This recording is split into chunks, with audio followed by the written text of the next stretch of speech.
button now? Do it. Yeah.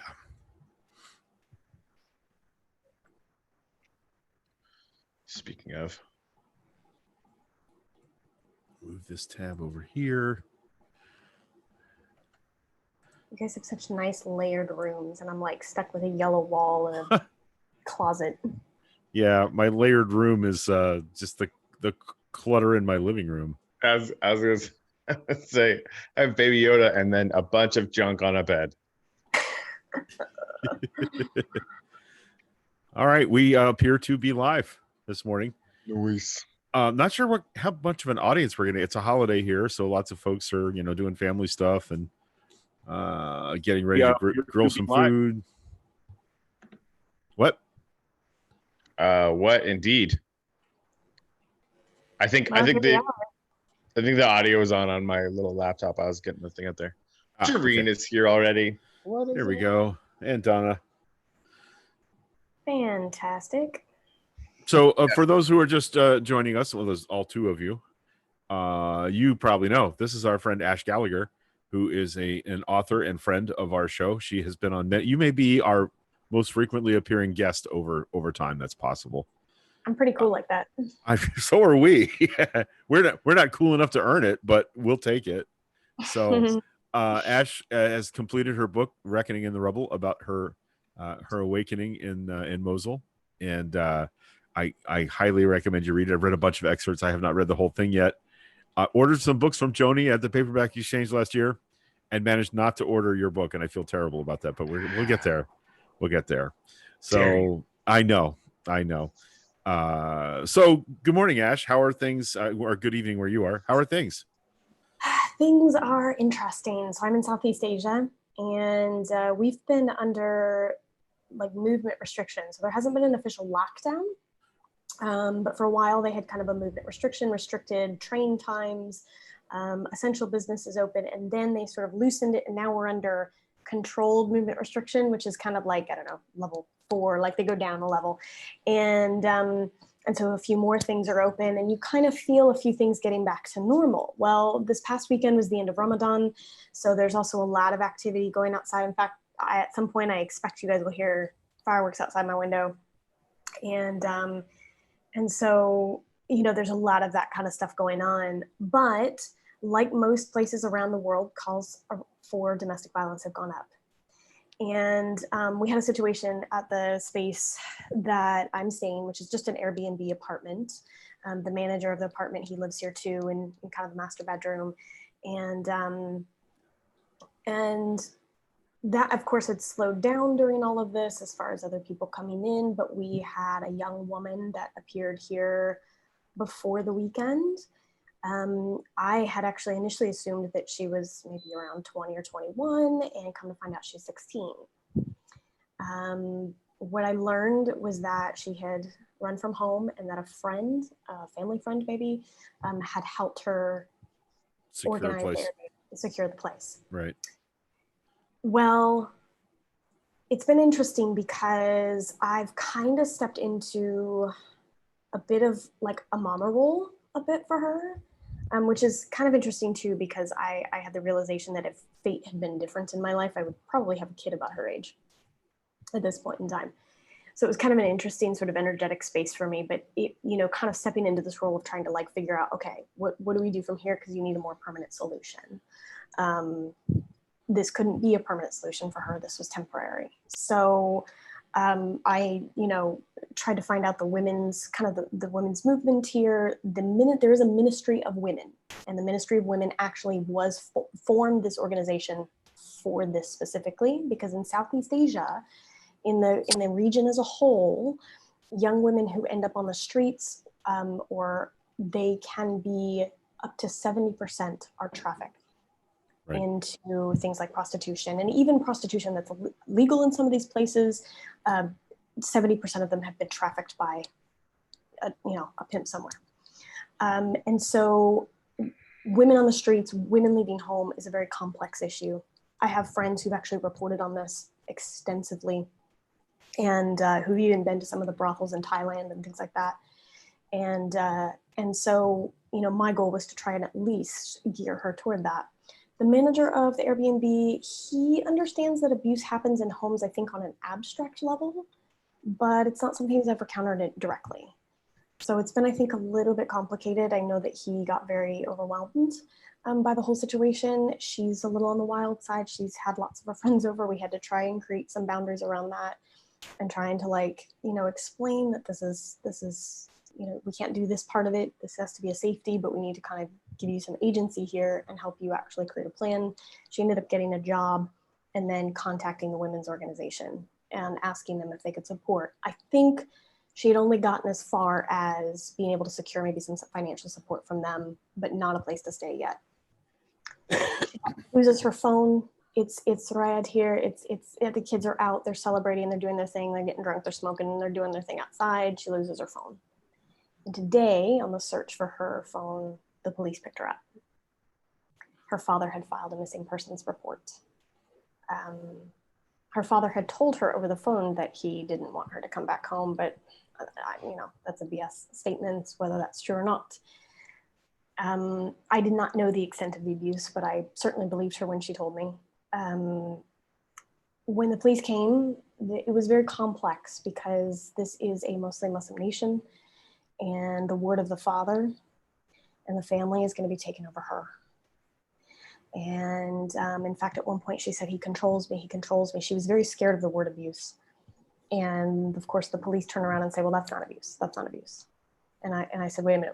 I think my presence as a woman in the situation probably helped, to kind of create some calm. But I said, explain what you mean. So of course she begins to be far more explicit in what was going on. And it's very clear what was going on. And so it actually very much shook me because honestly, there's nothing I can do. There's literally, I'm a foreigner in this country. I do think that my presence as a woman helped. However, I also had to hand over my copies of my passport, and that kind of thing, because this is an investigation based off the fact that they got word that she was gone. So it's a complex system in that sense, but it also brings up, I was 14 years old when I ran away from home. And it wasn't the first time I wanted to run away. It was just the first time I was able to run away. And at the time I was a church kid, so I actually ran away to church. But I was also taken back home to endure more abuses. And that was what her fear was of tonight, was like, please don't take me home. Please don't take me home. I'll do anything you want. Just don't take me home. I need to be able to please don't take me home. That was her fear. And I get that. And so I think that one of the things that I think that has stirred some passion, some anger, some frustration, I don't know, in me is the fact that we really need to create societies around domestic abuse, cultures around domestic abuse. I do believe that in America, the evangelical church helps enable it, but I'm also in a country where a different religion helps enable it as well. And I don't know that it's necessarily religious, because you could go to other conservative societies. You could even go to places like Switzerland where 1 in 3 women go through it, and that's not necessarily considered overly religious. So there has to be far more conversation about helping and believing young women and young children even about the abuses that are going on. And I don't think that happens. Proper investigations are not set up to really hear out what's going on in the families. And even in the system in the United States, the system's so broken. It's like, okay, they might take a kid out, but are they really doing anything to create a sense of wholeness for the family? That's not necessarily happening everywhere.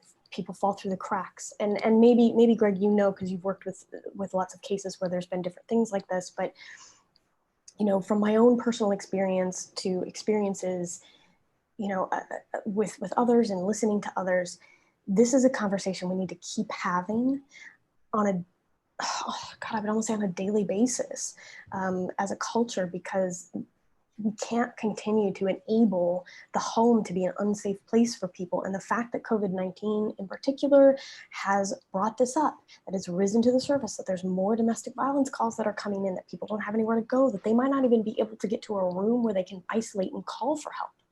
Right. There may be lots of unreported cases that are going on.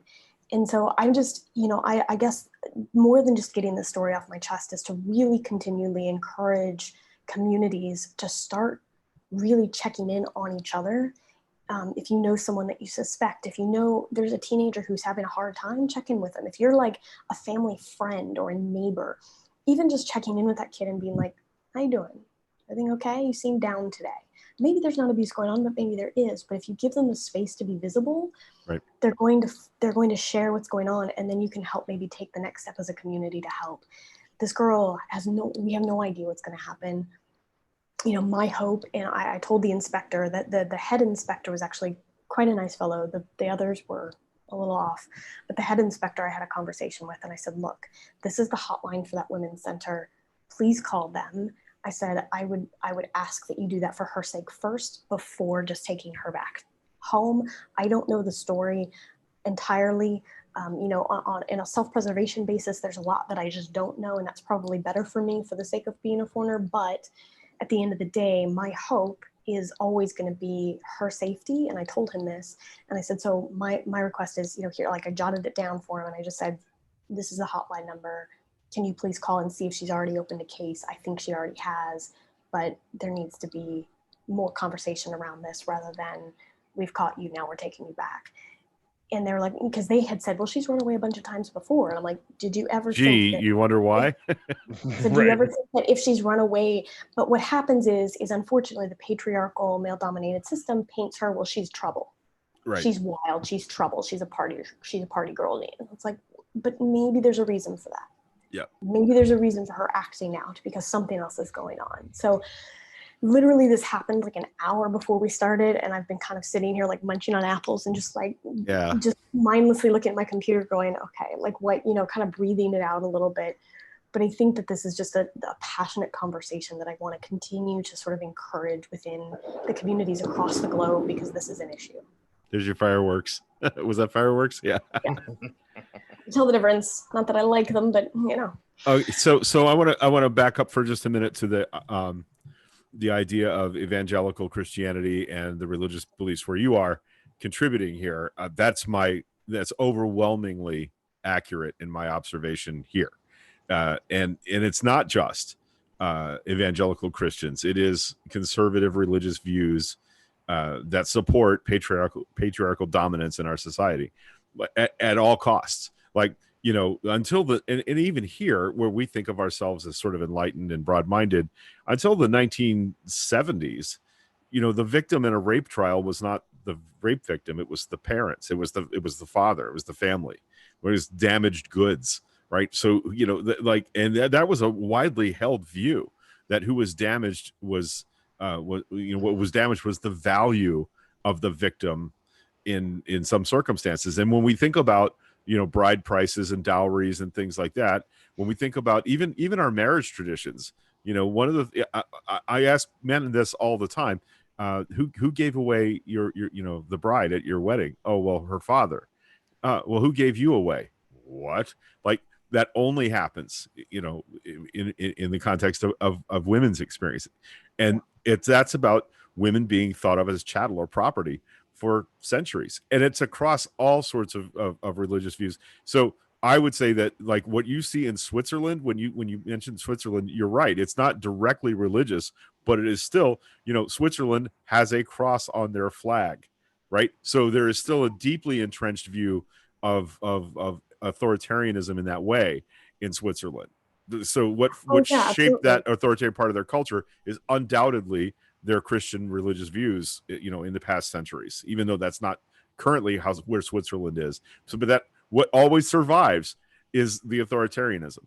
And the men that are in my batterer intervention class, 80% of them over time, because I tend to ask every group, you know, over time. It's not, I don't have any kind of empirical data study here, but 80% of them identify as Christian, and many of them are tattooed with Christian symbolism on their bodies. And you know, and they don't like to hear this from me, but they gravitate towards authoritarian systems and beliefs because it gives them permission to act this way. It's sort of validates their view. They'll say, well, somebody in the marriage has to be in charge. Really? Is that really true, or is that something that you were taught to believe by your father, your uncle, your grandfather? And it does come down to interpretation as well. So I was reading a really beautiful, I might actually be able to pull it up here, but I was reading a really beautiful book by a friend of mine who had written called Shine Like the Sun. And he talks a little bit about sort of the rhythm for which we believe and live and move. And one of the things that he talks about is the fact that for centuries, the Christian story has been interpreted, especially in the West, as a sort of male dominating context, but that's actually not how it was written. So the poem of Genesis, we're going to call it the poem of Genesis, was actually written in Babylon. So the Jewish people at this point, they've been captured by the Babylonians, who have many gods and goddesses and so forth, and all of them have different roles and whatever. So the poem of Genesis was almost kind of written as a response to their version of the world. And what's interesting is that he says Genesis 1 was written as a response to the Babylonian occupation and exile. In the Babylonian pantheon of gods, there are gods represented by animal sculptures and the one that rides across the sky in his chariot of fire and the sun. Genesis 1 is a counter narrative. Your gods are represented by animals, but our God said the word and the animals came into existence. Your gods ride the chariot of the fire and sun, but our God created the sun. Our God is more powerful than your God. So he said this is a masculine storyteller. He said, but what's interesting is that when you go to Genesis 2, it goes from masculine to feminine. So then the creation of things like man and woman are actually about a feminine story. And he talks about the creator reaches down into the earth and pulls humanity out of the earth. The creator gets her hands dirty during the work of creation. It's a motherly picture of God in contrast to the patriarchal view. It's the idea that women, that the creator of the earth, according to the story, is midwifing the birth of humanity from Mother Earth. So it becomes a feminine story, which is really fascinating. Unfortunately, the masculine side of the story, the dominant story, the I'm better than story, is the story that gets carried into multiple religions, even extreme conservative Buddhism and Hinduism, which you will actually find in places like India and Sri Lanka, right, and so forth, where women are not allowed out, where they're shamed and things like that, where it's very difficult for women to be able to, to have sort of a sense of freedom and individuality. And so unfortunately, that terrible interpretation of a patriarchal system that has infected all of these belief systems and then has maybe magnified them even bigger, then creates a system that enables violent abuse against the women and children that is never truly solved or addressed.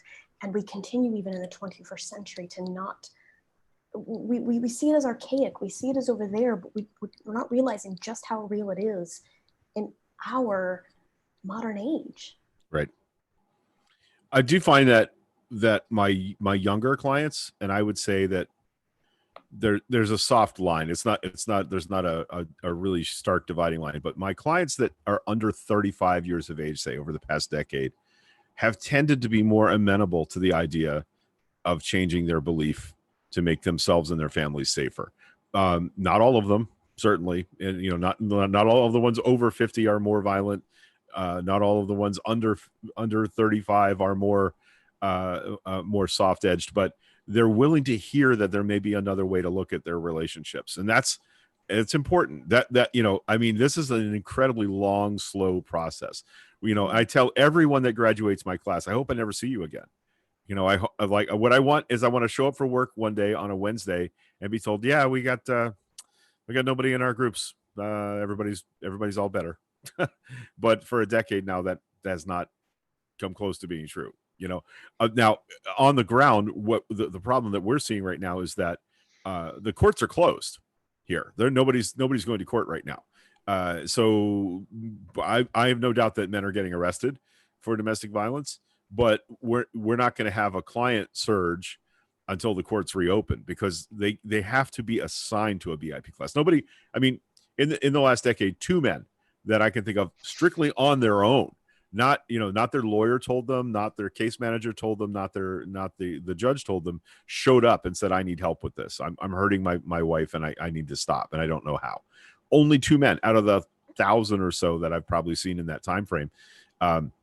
It's really, really rare for men to reach out spontaneously and understand their role. And frankly, both of those men had other experiences that showed them that they needed to do some self-inspection. One was in recovery from drugs and alcohol, and the other one had actually had a family intervention, which is extraordinarily rare in this field because they usually learn these things in their family system.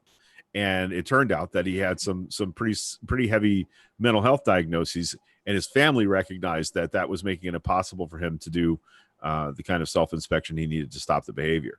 So, but 2 out of 1,000, it's extraordinarily, vanishingly small, the percentage of men that seek help on their own. So until the courts are back in session, until social services here in Florida are, case managers are back to making case plans and sending men to me, we're not going to see an increase in that speaks to I think the culture of narcissism. Now I don't throw that around too easily, but for example, Dr. Ramani Durvasula, who is sort of a renowned clinical psychologist in this issue, she's considered an expert in this issue. She considers it an epidemic, a sociological epidemic. It is. Because what happens is that a narcissist is not going to seek out help. Someone who carries traits where they have no real empathy, or they have this belief sort of so tied to their psyche because of their own wounding and whatever other list of excuses may come up, is not going to seek out the help they need to create that pathway for healing. Now, I'm definitely a big believer that there has to be, justice has to be more than just the consequences. It has to include a pathway to healing, which sounds like it's something that you actually provide, right? Yes, there's a consequence where they have to go to court, or they have to pay a fine, or maybe spend time in jail. But the pathway to healing is then being able to address the actual issues and where those come from, not only their negative behavior, but perhaps their own wounding, so that they can actually move through that. And right. We don't necessarily do that in the society either. I spoke to my friend Jess Hill on Birth Podcast, and she had actually said that this is a big thing within her messaging, is that in order for us to create family systems that can unify and restore, even if we create more protections for women and children, the abuser is still going to continue to go on and have relationships for which they abuse. So there still has to be we have to address it within the systemic space, in order so that they can go on, whether they do restore with their family or not. We need to be able to create a space for which that they can actually restore themselves, so that any relationships they have in the future can be a little bit better. Yeah, two things about that. One, the system that we use, the curricula that we use is the power and control a wheel. It's basically a circle graphic with categories of abuse that are inflicted on the victim, not all of which are, in fact, almost, what's at the outside of the circle is physical and sexual violence. What's at the center of the circle, though, is power and control. This is bids by men to take power from or control their partners. And when yelling doesn't work, when stomping around doesn't work, it escalates, right? The bid for control is so powerful that it escalates to violence. It's extraordinarily rare for it just to start with physical violence right away, except in the case where we have, exactly as you say, an abuser who's on his 3rd long-term relationship, and what he learned is, I have to punch her in the mouth the first night. And I've also had sessions with women who tell me that they had no indicators until the first time he hit her, and then they were terrified for the next 10 years. They did everything he said because they don't ever want to get hit again, right? But that model is called the Duluth model, and it comes from the Duluth Women's Shelter in Minnesota, and it's been effective, right? But the sad fact is that what it's effective at is stopping fatalities of victims of domestic violence. Right. It doesn't necessarily it reduces recidivism, but not very much. And there's a couple of new studies out in the last year that providers of batterer intervention services, and we're taught to stick strictly to the curriculum, do not veer off the curriculum, don't let them distract, don't let them deflect, don't let them take you off on side roads, don't get co-opted.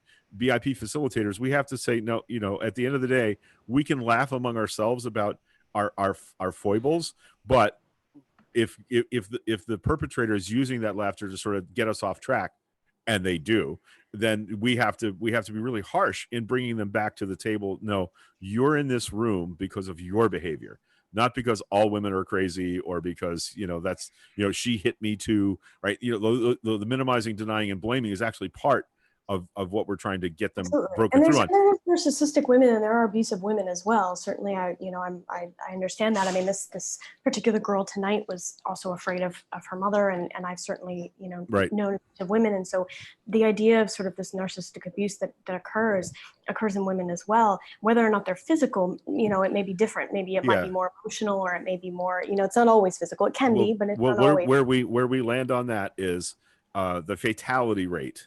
Yeah, the number who dies, who the perpetrators of fatal violence are men, 90%. If it was 60-40, we could spend some time talking about women's responsibility in these situations. But the analogy I use, if you're in the garage fixing your water heater while your roof is on fire, you're worried about the wrong problem. And so in a men's group, the context has to be, no, look, why, I will open the door to say, it's interesting to me that you stayed in a relationship with somebody who hit you and called you awful names and spit at you.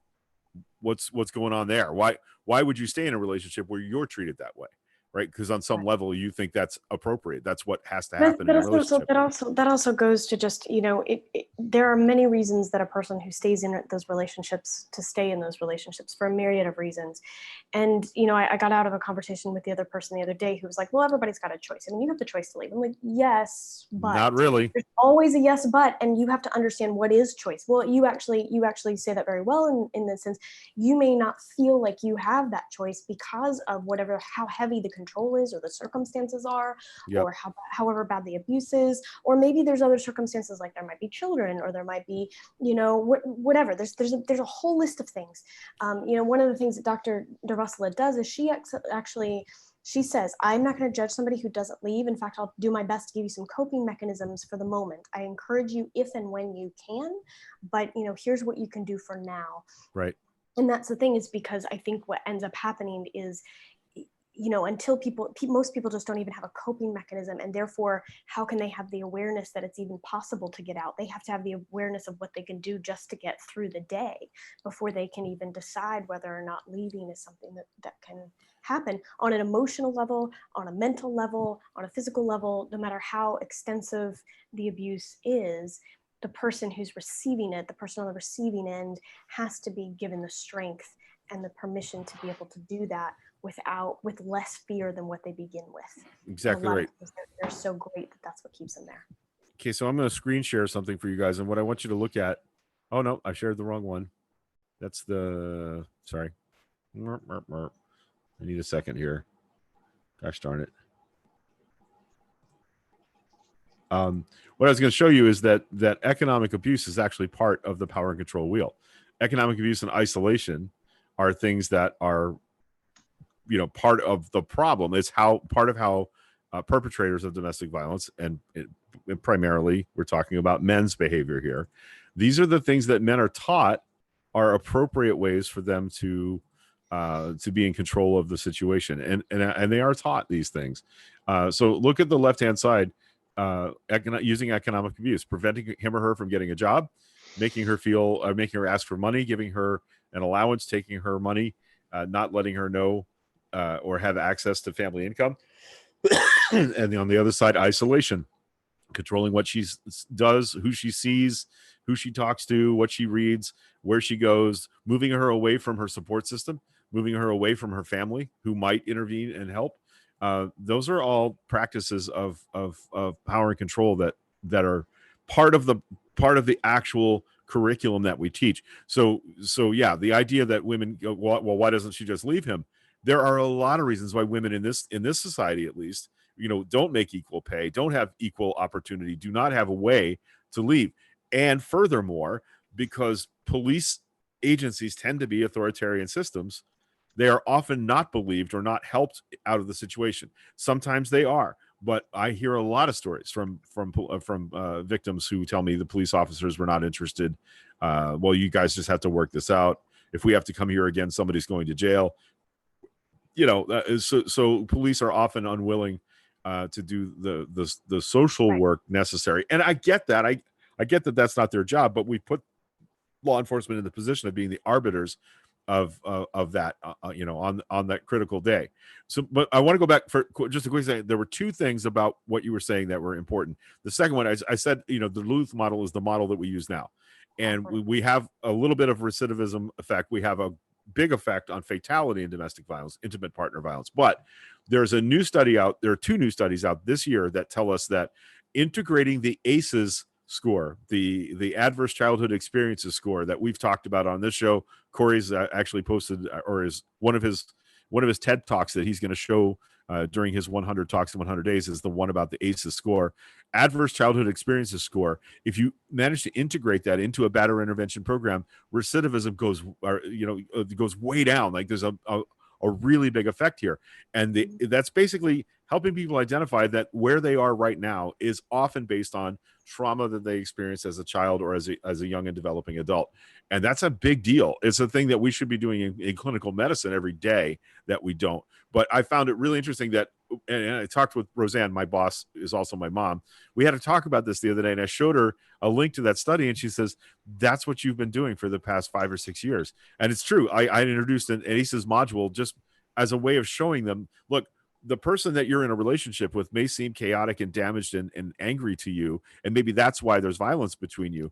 But has it occurred to you that your partner may have had prior abusive relationships with their brothers, their parents, their fathers? They may have been sexually molested. There may be a lot of anger and hostility there towards men that you're catching the weight of. That's not to let you off the hook, because you're now in a relationship where you're doing the same things that she came to expect from partners or men in her life. And it's your job to recognize that you can change that. You may change everything, and she still may be chaotic and potentially violent and angry and spitting at you. And you will have learned something important. It's that you can change your behavior, but your partner, if they don't change theirs, why are you staying in a relationship where that's the dynamic? You need to go. Sometimes the right answer, I'm not a marriage counselor for good reason. But sometimes get the fuck out is the right answer, whether you're the perpetrator or the victim. Right. But the one fatality that I know of, the one murder that was committed by a graduate of my class, was not the victim that got him to the class. In other words, he was divorced from her. He had to take a BIP class because of the seriousness of the assaults he committed on her over a period of years. And he had convinced himself that it was because she was bipolar and she was super angry and she was just trying to keep him from seeing his kids. And the next young woman that he took up with, he actually brought her to the office one day about 3 months after graduation so we could see how good he was doing. And 2 months after that, he killed her. He choked her to death with a lamp cord and rolled her up in a rug and left her in his mom's house. Jesus Christ. Right. And that's the moment for somebody that does the job that I do, when you have to go all the way back and ask, did I get co-opted? Did this guy fool me? Like, how did I not see that this was coming? And the answer is, I have to treat every single one of them like this is coming. Like, you're going to leave this class and be confronted with a situation. And if you haven't changed yourself, if you've told yourself, well, that was just because she was crazy. And often that's what they tell the next girlfriend. Oh, there was a domestic violence thing, but she was nuts. ... And I actually was involved with a guy like that some years ago. He would go from woman to woman and say the last woman was crazy, and then would verbally abuse and emotionally abuse. It was never physical. It was always sort of verbal and mental, and it was manipulative and all this kind of thing. And he would go from woman to woman to woman. And in fact, the woman after me, he convinced her to bully me for a while. We're in the same industry, and it made it very complicated for a little bit. But the point is that he would use she's crazy, she's crazy, she's crazy, but it was a consistent behavior that was often emotionally or verbally violent. And I think that that's one of the things that we sort of forget, is that a lot of times when a wound is created, there's going to be a much more dramatic reaction if that wound is not fully healed and then it's reopened. Right. And so that there has to be a conversation too about, with the abuser, of how deeply that they are affecting the person that they're abusing, because if they don't get it, if they're just like, oh yeah, I just need to change some things, or oh, maybe I just, if they dismiss it in order to change for someone else rather than radically change themselves, right, then they're basically just going to continue in the same pattern. Right. There really has to be a conversation with, this is how deep this goes. Right.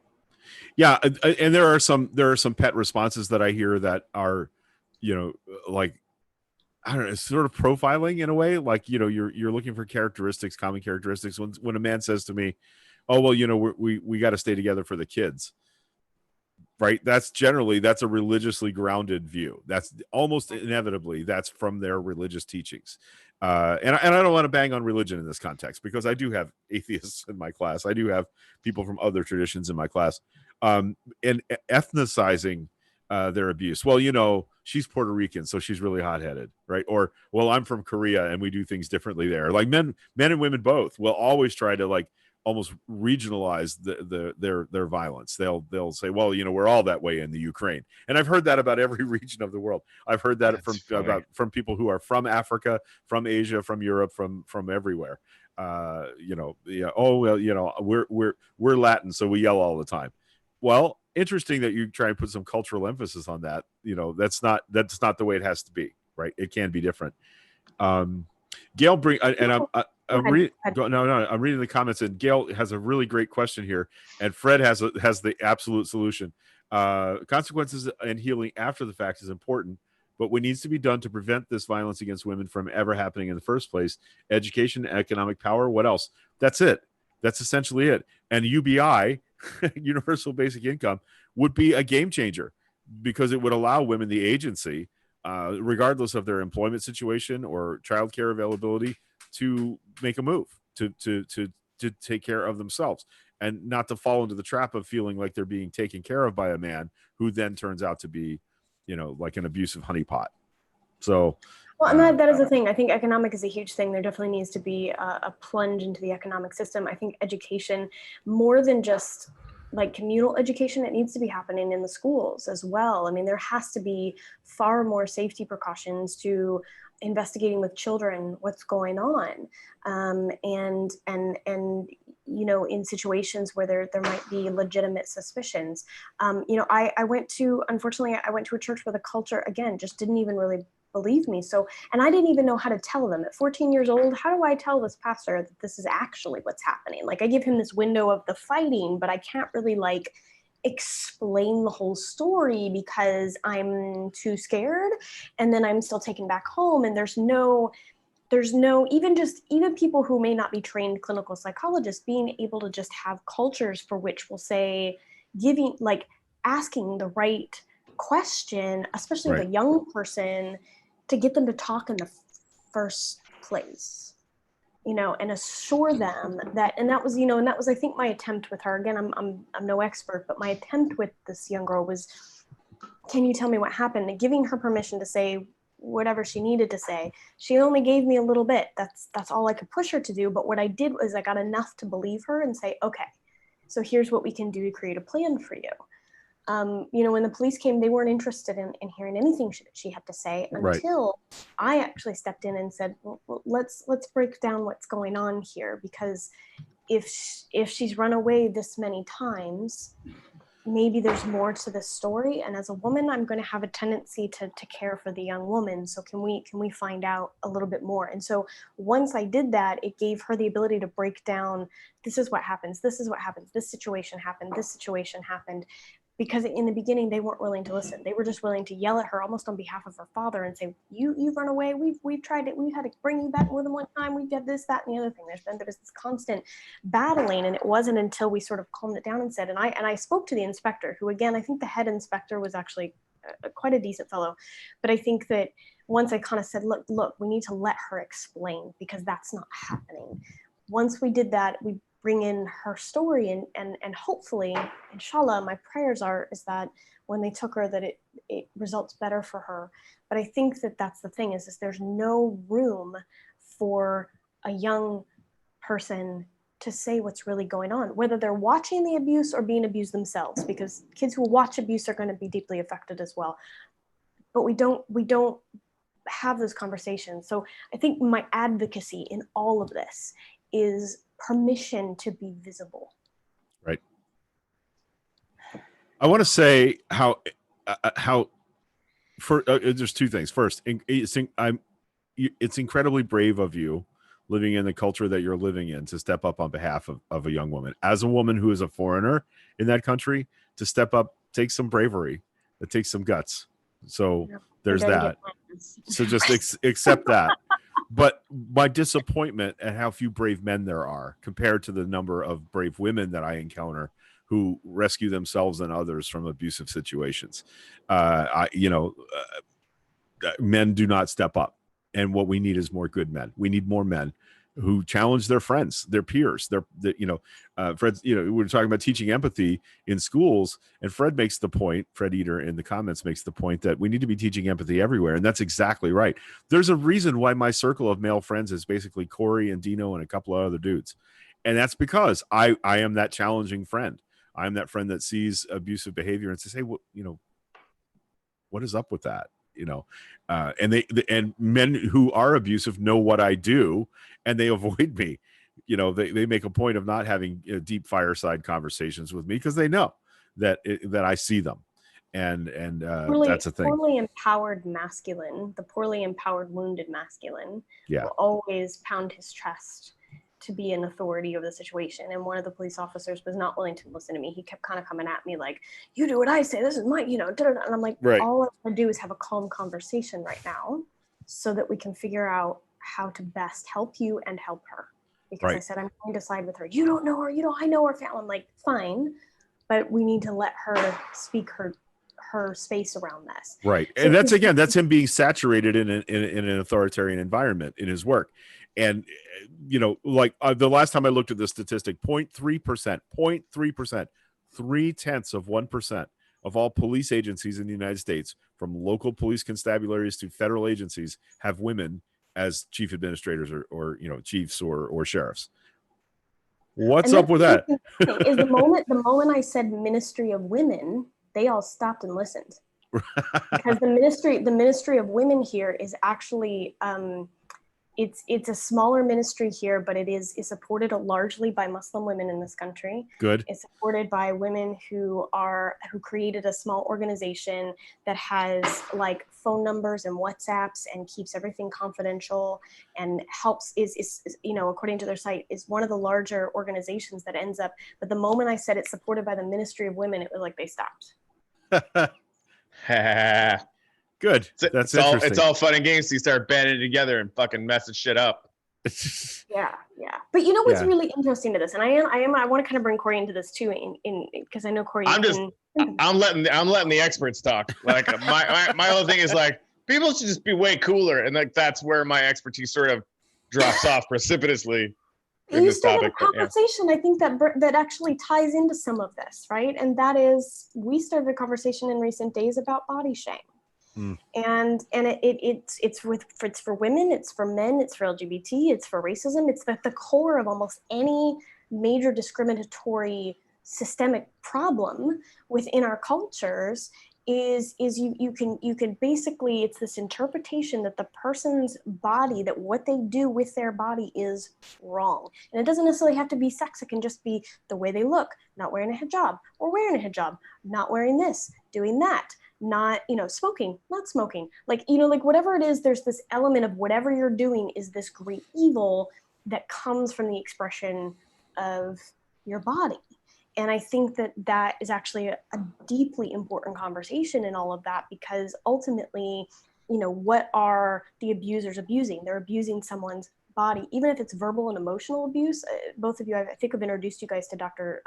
Vanderkolk, Bessel Vanderkolk, who's a Dutch doctor who talks the body keeps the score. So even emotional and verbal abuse can change your DNA, can have an effect on your body.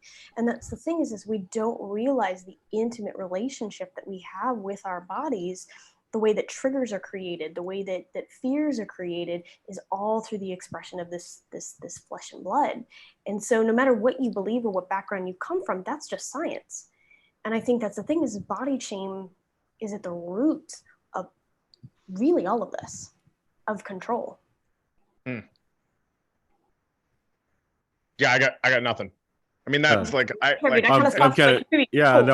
dipping into the comments a little bit here. Drop the mic. Yeah, like that. I have. It's impossible for me to understand that. So like that, you know what I mean? Like that. I just don't get it. I mean, like when you were Greg, when you were talking about the control elements and the isolation and stuff, and I know my mom's in the comments. she's watched that happen, with one of my brother's relationships. My, long relationship before Michelle was exactly that, like up to the physical abuse of, having a plate thrown at my head, which was super fun. So like, it's that dynamic and control. And I know for a fact that in my situation, she came from that, right? Like that, it was absolutely passed down.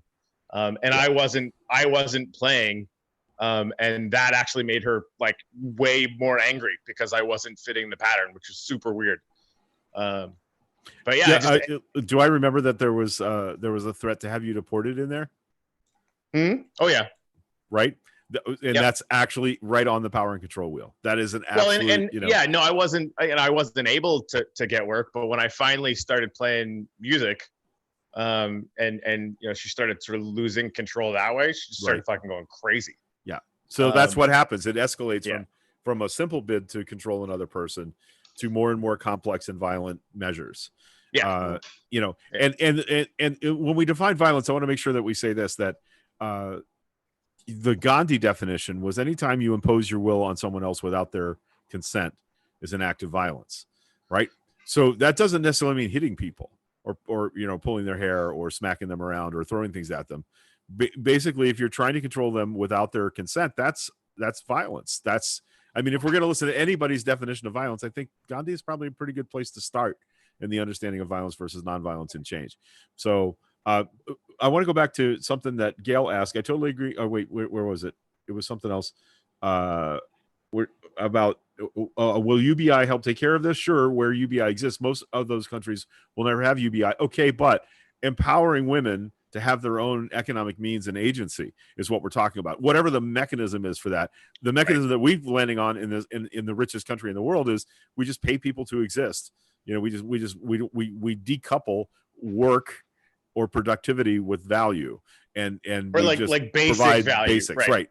So So however that happens in countries that will never have the economic strength to institute a UBI, that's what needs to happen. And by the way, like when we first got to know Ash, I can't remember. It's a chicken and egg thing. I can't remember if Corey interviewed Ash first or the Preemptive Love folks first, but that's exactly what they were doing in Iraq. Was they were going to towns where all the men had disappeared, either because they had been swept up, and drafted into cadres to fight, or hiding from both sides to stay out of the fight, and women were left with no way to provide food and shelter for their families, and that leads to some very, very dark and unfortunate outcomes. The whole idea of forced prostitution and marriage. So Preemptive Love was going in and giving these women a way to make a few pennies a day to feed themselves and not have to depend on those other methods of securing their own safety and the safety of their children. My mom, who I'm late to the party with my mom. I had the dad lottery. He was bigger than life and everybody loved and adored him. But my mom has been this steady warrior for this very thing since as long as I can remember. We were in Botswana in 1971 to 1974. And by early 1972, she had ordered and gotten the men that work with my dad to pay for 5 treadle operated sewing machines. And they put them in an anteroom in the church, Our Lady of the Desert, between Francistown and Shashi, Botswana. And women would walk 10 or 15 miles on Wednesday morning to come make quilt squares that they could then sell to have their own money. Because in the part of Africa that we lived in, men sat in the shade and drank beer, and women did all the physical labor and got none of the money. So this is a way of showing these women they can have their own money to buy their child a pair of shoes or to buy themselves something nice. Like creating agency for these women was something my mom understood implicitly. And she grew up a pretty privileged girl. Like it was really, it's surprising to me now that she had that instinct. And where she learned that is in sort of the socialist wing of the Catholic Church. And we forget sometimes that some religious organizations have a really good social integration mindset, even within a bigger, more conservative framework. There's always been this little nugget of existence in the Catholic Church that does that hard work of making sure that women are treated fairly and safely. And I always value that. And I'm the last person in the world to, brag about religious structures, but even in the US, I remember my grandparents, right? They were Catholics, and they were people who were part of a small community, a small town where there's 4 big Catholic churches. And, everybody volunteered at the St. Vincent de Paul or participated in like big events. And, there was lots of things like that. So there is elements of it, for all of its negative, which, theologically and can be problematic. Sometimes you can find places where the community is really bonded together and can actually contribute to one another's, sort of safety. And that can be a positive aspect. It's a little bit, let's go after the negative stuff and let's praise the positive stuff, give credit where credit is due. And so, that in that context, sure, I can absolutely see that sometimes there are communities who are going to build themselves around making sure women are protected, they're provided for, and I did see a little bit of that growing up in some of the Catholic communities, because it was small, and so you saw that. My grandma would go to the little St. Vincent de Paul used store, and half the time she was giving stuff away. Like she was like, she understood that the women didn't have a lot, and like they were having kids, and nobody had food, and and my grandfather was actually known to, on one side of the family, he was known to kind of feed all the bums in the neighborhood, and then my other grandparents, they always had people living with them.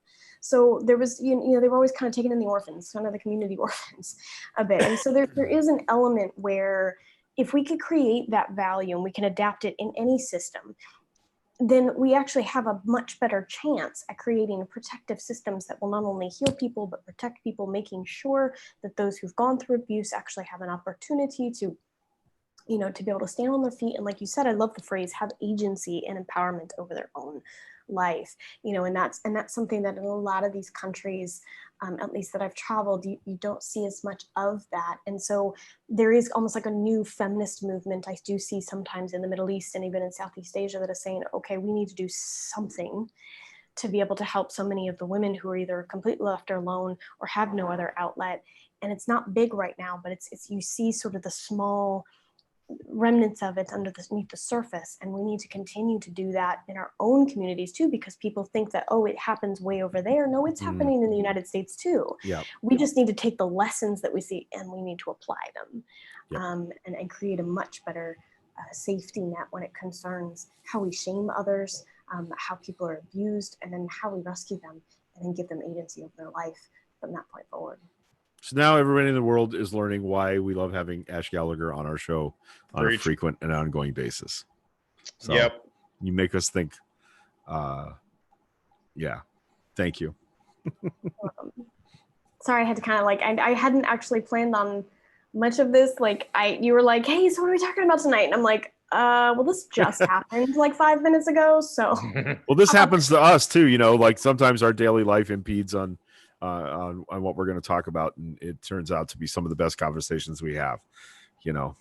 So well, I have to be appreciative for the participation, because in a way it actually helps me sort of process it and unpack it a little bit, because sometimes you just don't know what to do with the thing that's just happened, and you're like, okay, we need to just get this out, like whatever it is. The most frustrating things in that part of my life, in the counseling part of my life, are situations where I know there's just my tool set is so limited, my ability to impact the situation is so limited, that all I could do is the 4 or 5 tools that I have, apply them and hope that the person has a trigger moment. And like, I don't just teach perpetrators. I do a codependency healthy relationships class, which is generally a non-offending parent, generally a parent who's in an abusive relationship and loses their kids because of all the craziness that's happened, and what they're trying to do is earn their kids back in their home. And it's inevitable that I'm going to find an unhealthy family system from their childhood, and how it's landing on their kids. And that's for many of them, that's the shocking thing, is I'm never going to be like my parents. I'm never going to be like my parents. But when there's a crisis, you fall back on the tools you were raised on, if there were any tools at all. So you either adopt what the other partner is doing because you don't know a better way, or you're afraid to leave that partner, or don't have a way to leave that partner, and you end up staying longer than you should. The worst cases are the ones where the non-offending partner can see nothing wrong in what the offending partner did. That's where I know that I there's not much hope there. And unfortunately, that's what I have to report back to case management, is this is a person that doesn't appear to be willing to make, to keep this person out of their life and out of their kids' lives. And, they're often devastated when I report that back. But, the whole thing about allowing people space to accurately express what's happened to them and who they are, is that sometimes people just can't or won't address it. Not yet. Maybe things haven't gotten bad enough yet for them to do that. So that's disappointing and unfortunate. But it's we have pretty good success. People can and do transform their lives. It's difficult and it's hard work, but everybody loves a comeback story, you know what I mean? And we like having comeback stories in our own lives too, Yep. right? Like when we can tell the comeback story or whatever from the thing, I think that it's empowering to others, and testimony can be sometimes the most powerful advice. I've heard Jada Pinkett Smith say something like that a few times. Yep. And I think that she's absolutely right. Yeah. This next July 10th, I'm going to hit 33 years sober. And there were people who most of my family had given up on me at 23. Most of my family was hands off. He's going to die. He's going to take somebody with him. You should give up on him. My dad never did, and one of my lasting, I don't want to call it shame anymore, but I'm still sad that I so mistreated my dad during that period of my life, that he never stopped trying to hug me and nurture me and make me okay. And I hurt him. I hurt him bad. The good news is we had a period of about 3 years at the end of his life where we squared a lot of that away. We covered a lot of ground. And I'm really super grateful that I had that opportunity, because lots of folks don't, but I just, and I didn't transform everything at once, right? Just because I stopped drinking didn't mean I stopped being an asshole or cheating in relationships. I was still doing things that were unhealthy and bad for myself and those around me. But over time, the longer you're sober, the less you can hide from those things, right? If you have no way to anesthetize it, you're likely to have to address it or relapse. And for me, luckily, and with a lot of hard work, I haven't had a drink since Reagan was president.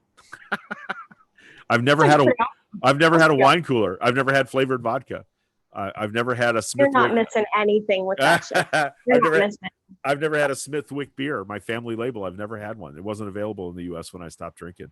And there are some asterisks with my recovery, right? There are some other things that I've done that are, would be considered drugs, but no I opiates. drink coffee every day, so yeah, no opiates except the ones prescribed after heart surgery. No cocaine, same day. But cannabis and mushrooms are a little different. And Terrence McKenna would tell us there are drugs that are givers and drugs that are takers. And other than cigarettes, pretty much feel like I'm winning at recovery. I think you're winning, and I think that's brilliant. I love it. Seconded. Just so everybody knows, everything that I've referenced today is in this comment section.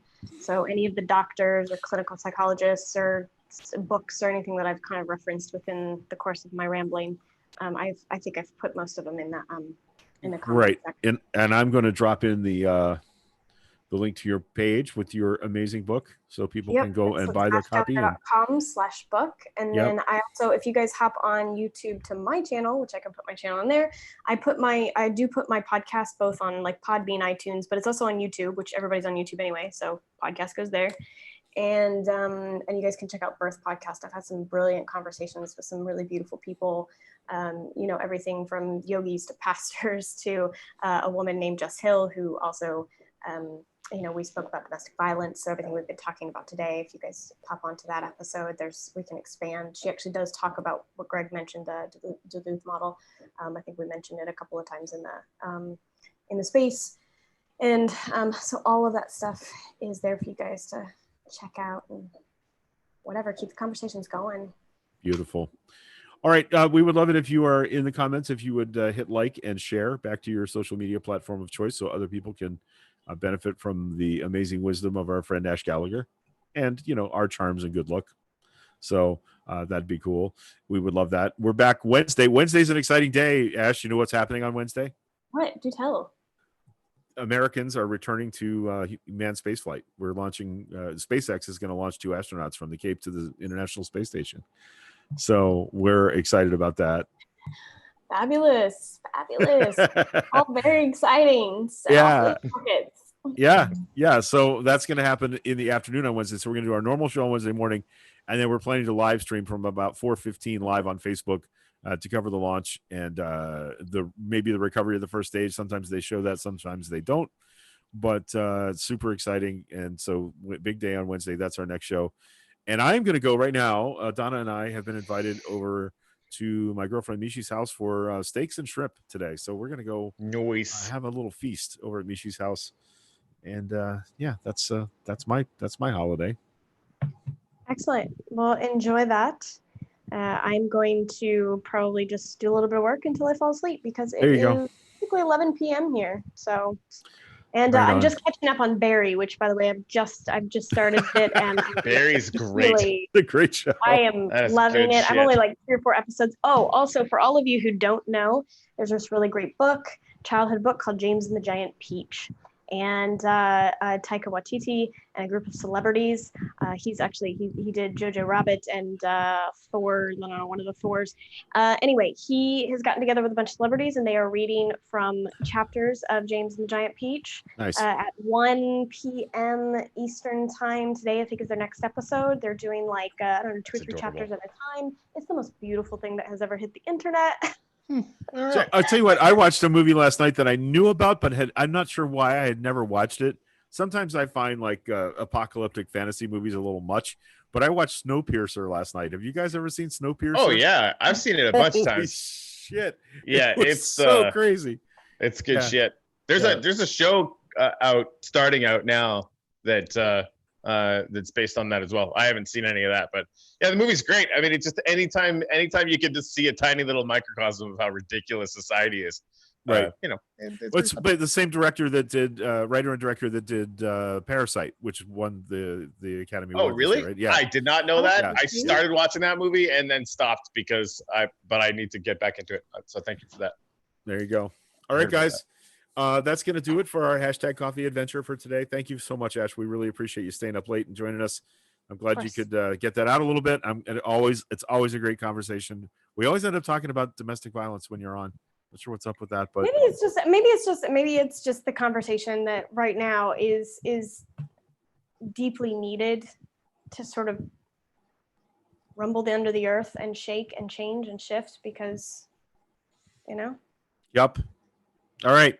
So that's going to do it for hashtag coffee. Thank you, everybody in the comments. I'm going to go back and read everything. I haven't done a good job of keeping up because I've sort of focused on the conversation, but we really love you. We appreciate that you come and you spend your time with us and think of this as your anti-gaslighting sanity shelter.